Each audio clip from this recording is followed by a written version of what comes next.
At some point, you got to put your foot down. At some point, you got to say, hey, if you come in here illegally, then you're gonna see the punishment. And without that, there is no fear of coming over illegally. There's just a consistent revolving door of actions.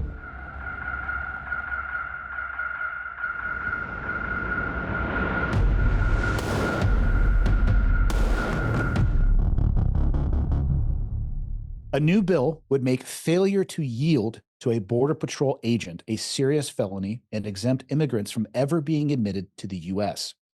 Senator Ted Cruz has reintroduced the Agent Raul Gonzalez Officer Safety Act, a bill that would make a failure to yield to a Border Patrol agent a felony. It would also prevent undocumented immigrants who flee Border Patrol from ever being admitted into the United States. The bill would require any person who operates a motor vehicle within 100 miles of the U.S. border while intentionally fleeing U.S. Border Patrol or law enforcement to be imprisoned for up to 2 years, fined, and deported. If a Border Patrol agent sustains injuries during a vehicle pursuit of an illegal immigrant, the offender may receive a sentence ranging from a minimum of 5 years to a maximum of 20 years in prison. In cases where the agent loses their life during the pursuit, the bill prescribes a minimum sentence of 10 years in prison, extending to a potential life sentence. Each of these offenses also may carry a fine up to $250,000. The bill is named after Border Patrol agent Raul Gonzalez, who was killed in a vehicle crash in Texas in 2022 while pursuing illegal immigrants. What are your thoughts on this bill? And with that, with the number of pursuits that regularly happen, would it even be enforceable or sustainable? Yeah. So first, this is the first time I'm hearing about this, and very interesting. Really? Very interesting to hear that. Yeah, I've never heard this. And so, two, Ted Cruz, right? So that means he's out of Texas. I'm curious if it's just a Texas or is that a national thing? Good Either question. way. Yeah, either way. Yeah, dude, the Border Patrol job is an extremely dangerous job. And we've lost a lot of agents to just the car accidents alone, just vehicle accidents. A failure to yield, yeah, a failure to yield essentially happens when I've been in a failure to yield, and usually you see them either loading up or you gain suspicion that the vehicle is coming from an area that's known for loading, whatever the case. You start running the plates, and then you hear the background of it, and like, okay, I'm going to light this car up. Boom, they start running on you, right? Very common. Normally, it becomes a high-speed pursuit, and at that time, you actually have to wait for supervisors to approve it. Say, go ahead. And it really determines on where you're at in the area of the urban environment. Are you close to schools? Are you in an open field, an open ranch area? Whether you're allowed to continue the pursuit or not. And so usually when it starts to get very congested, especially during school times when they get released or they're going into school, they usually make us 10-3 or stop the pursuit because it gets very dangerous. But this happens so often on the borders. I'm talking, you're having sectors that are having one a day in their areas. And that's because, the agents are doing their job and patrolling. And then there's people that just don't want to get caught. And so these failures to yield happen so often in the Border Patrol. I think this is a great addition to the law, because it does protect the agent in the case, and it also penalizes those individuals who are trying to assist in smuggling. Where I raise a question is, what if it's an American citizen, right? That's an interesting one. You're not going to be able to deport an American citizen, but a lot of the transport drivers these days are American citizens, and usually in the teens, right? Teenagers who are just driving from point A to point B. Yeah, and so they're driving from point A to point B. They're stopping, they're switching vehicles, and then they're off. And so, very interested in seeing what this looks like. I do agree with it. This is a very dangerous part of the job, and this is something that's happening so often nowadays that it becomes a serious threat to the agent's life. So I think it's pretty cool. I actually think it's locked on. That's a really good addition to the law. It's interesting because for those, people forget that what the Border Patrol stats, what they can report, that's not factoring in oftentimes the getaways. So the number, you know what I mean? You have to look at the actual number. This is an interesting addition to something that could have for that getaway policy. Obviously the ones that get away, they wouldn't fall under this, but if you caught somebody fleeing and then instantly they're disqualified from coming back into the US, that's going to change the calculus of somebody coming across the border. Here's my question. In your experience, let's hypothesize in a world where this goes into effect. Let's say it's national instead of just in Texas.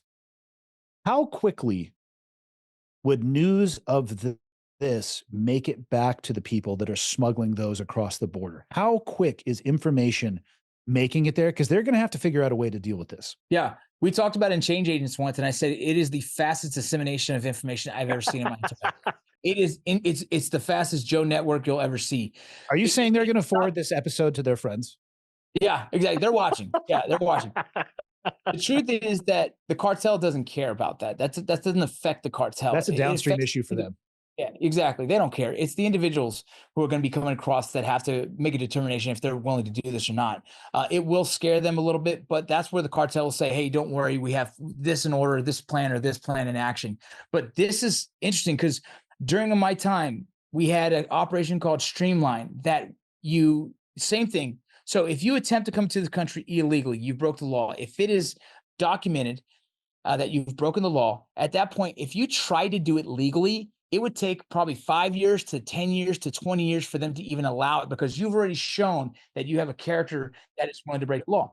And so this law is saying try once and you're screwed forever. That's impressive. That's a serious, putting my foot down on this. Yeah. There's areas in Arizona at one point that you could come over 6 times and get dropped back off to Mexico and no issues. It won't even be on your record. It'll just show that you did it.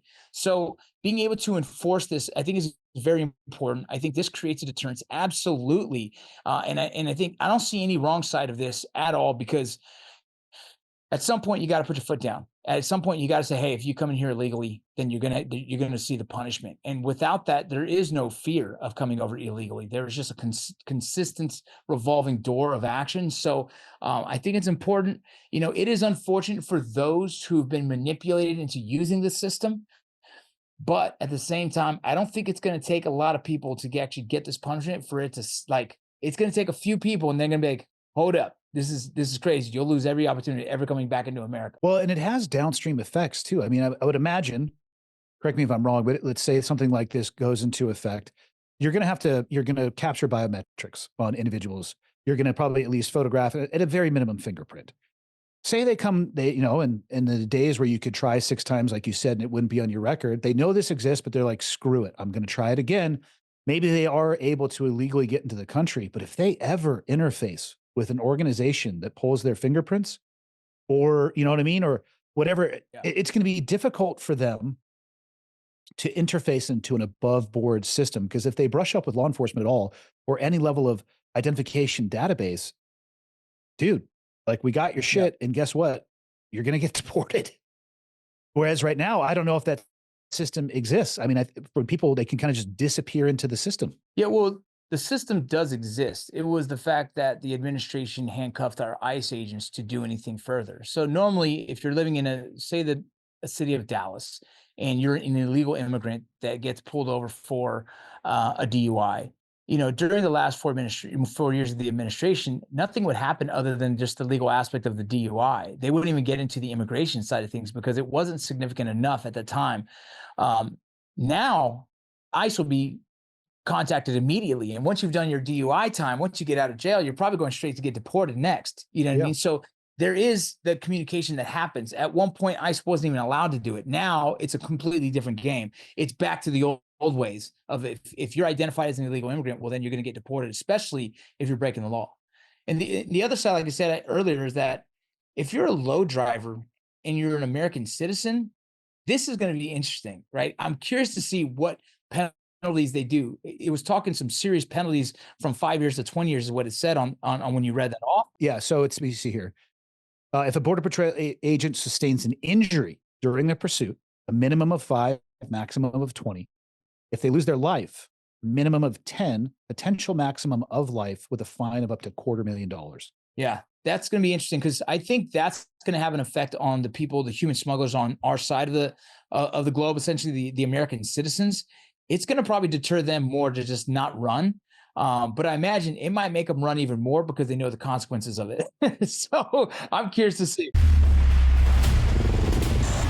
In the world of special operations, what separates the elite from the rest? It's not just skill, it's a mindset. I'm Bruno Fallon. I've spent my 4-decade career in some of the most elite units in the United States Special Operations community, where I learned that elite operators aren't made overnight. They're forged through hardship, discipline, and relentless drive. I want to push it as far as I can. I hate losing ground. This isn't just a podcast. This is about the experience of those who have been there and come back with the lessons that can change everything. I come from the NFL where I'm expected to produce, and I'm going to do whatever I can to be the best run stopper there is. In each episode, I sit down with the most accomplished and innovative leaders in special operations, industry, coaching, and athletes of all disciplines. No matter who you are or where you're at in life, the same mindset that carries you through the toughest missions can take you to the next level. No filters, no holds barred, no limits.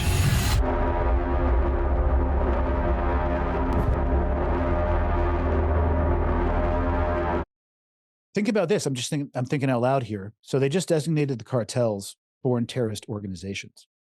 An American citizen doing a driving operation for a designated FTO would be materially aiding and abetting a terrorist organization. So it could have teeth in both directions. That American citizen could be prosecuted and held accountable for assisting a terrorist organization, and the people who are in the vehicle or whatever it may be could be deported due to their illegal immigration status. So I think that that's an interesting aspect of the foreign terrorist organization designation. A lot of people are thinking about, it's going to be drone strikes and Delta Force are going to go handle issues. It gives authorities well north of the border, money laundering organizations, anybody that's associated with this aiding and abetting. I think those two actually might pair quite nicely from a punishment perspective. Yeah, I think that's a question that we had on the Borderlands shows. One of the gentlemen explained how, like, where does this stop, right? So if they're considered a terrorist organization, well, what if this money was caught laundering or this drugs? And so it turns into a really interesting thing that the smugglers on this side who's working with the cartel now is associated with a terrorist organization. That punishment goes through the roof. So yeah, it's going to be a very interesting time to see how they designate that. I feel like those at the top of the cartel will not give a shit, and they will just sacrifice and replace people as need be to keep their flow of money coming. Absolutely. I think that's where my concern comes, is like, it's not the cartel. I don't think they, I think they expected it. One of the gentlemen we had on our show, I think it was Ed Calderon. You know who he is. He was saying he's awesome. Yeah, and pretty much was saying that the cartel is like, they're going to spend life in prison either way, whether they're considered a terrorist organization or just a drug smuggler. It doesn't matter. So their mind is no change. It really comes down to the people at the bottom of that echelon who has to really face this. Those who are going to be doing the smuggling themselves, those who are going to be kind of have their boots on the ground action that's happening. Those low men on the totem pole are the ones who are going to be hit first. Their money's going to be sacrificed first. They're the ones, their lives are going to be sacrificed first. So very curious to see how they interact with law enforcement, with America, with all the things that are happening and the changes that are happening in their world directly. Then the cartel, the top dogs don't really care. Unrelated to this, but just curious, the mobilization of National Guard and active duty troops to the border, do you think it has an appreciable impact, or is it more just a visual deterrent? I think it does. So their job is just more bodies, right? Until a border patrol can get another 10,000 to 15,000 more bodies out there, it is nice to have more support out there, more eyes on, more I guess deterrence feel. But what you saw in San Diego is the Marines were putting up barbed wire. That's good, because there's areas that the fence that were stopped getting built during the Biden administration. I used to skydive in San Diego by the Otay Reservoir, and you see that You see it going out into the ocean, which nobody could ever swim 50 yards around that particular piece of fence, even though I'm sure there's cameras and sensors there. And it goes out towards Otay, and at the base of this mountain, I'm using air quotes for people who are audio only, I call it a rolling hill. It's like, yeah, that's just where the fence stops. Right. And so I was actually in that exact location, right? I was in that exact location not even 3 weeks ago, and I got to witness that myself. And I'm like, what happened here? Like, well, they just stopped building. I'm like, you can't build a fence up a hill. Come on, Vince, you can't build a fence uphill. Well, yeah. So I guess the story goes is that the contractors that were hired were like, they're going to build the easy side of the hill first, and then the hard stuff they'll do later. Well, that is what they did. Yes. And so, the smuggling networks, they've been able to use those throughout the years. And, now you have, Marines and Army that are deployed down there that are just more eyes on. It definitely helps. The Marines are putting up barbed wire fencing in a lot of that area that is open still until they can get some kind of contract up to start building the wall again. So yeah, man, it definitely helps. More eyes on, more bodies, more people to facilitate camera work and other things. I think there's a misconception. There is never going to be, based on the law, and I forget the name of it, but you will not see a military member apprehending an illegal migrant, right? They will not be putting handcuffs on. They will not be assisting in that effort. Posse comitatus. There you go. Thank you very much. So all they're doing is using eyes on, right? A lot of them are manning the cameras. A lot of them are just in high point locations and seeing if they could witness, any kind of illegal activity happening at the time. And then they just radio it down to Border Patrol so they can activate. And so that's really what's happening. I think sometimes, the media also makes it look like, we're going to war down there. At this time, it's nothing more than just more eyes on, more bodies. Yeah. Which I think is desperately needed. Yeah, absolutely. I mean, how long does it take for Border Patrol to add 15,000 people? That's just like a few classes, 1 or 2. Yeah, get through the lie detector test, bud. No. That's been the hardest thing about hiring for the Border Patrol for many years is a very, very hard lie detector test. And they're further looking into it, seeing how they could adjust fire on that. That's interesting. I didn't know that was a sticking point for people. Is it, in the military, you can get polygraphs. One of them is essentially like I'll call it an anti-terrorism polygraph. Like, hey, are you a threat to the United States of America? But then there's the lifestyle polygraph, which is a little bit more drug life choices. Is the Border Patrol one more of like the threat to America or more like the lifestyle, or is it a blend? It's a lifestyle. Oh, it's a lifestyle. It's a blend of both, but the lifestyle is what gets everyone. Get some. Yeah, it's a tough one, man, because I've seen some really good dudes fail that. And I mean, look, I spent most of my military career with these guys, and like they might have stole a candy bar when they were little from a Target, but somehow, some way, man, they're so terrified when they sit down in that chair. And a lot of these guys don't pass it. So I know that's a sticking point for the Border Patrol. They've been known to have a very challenging lie detector test, or whatever you call it.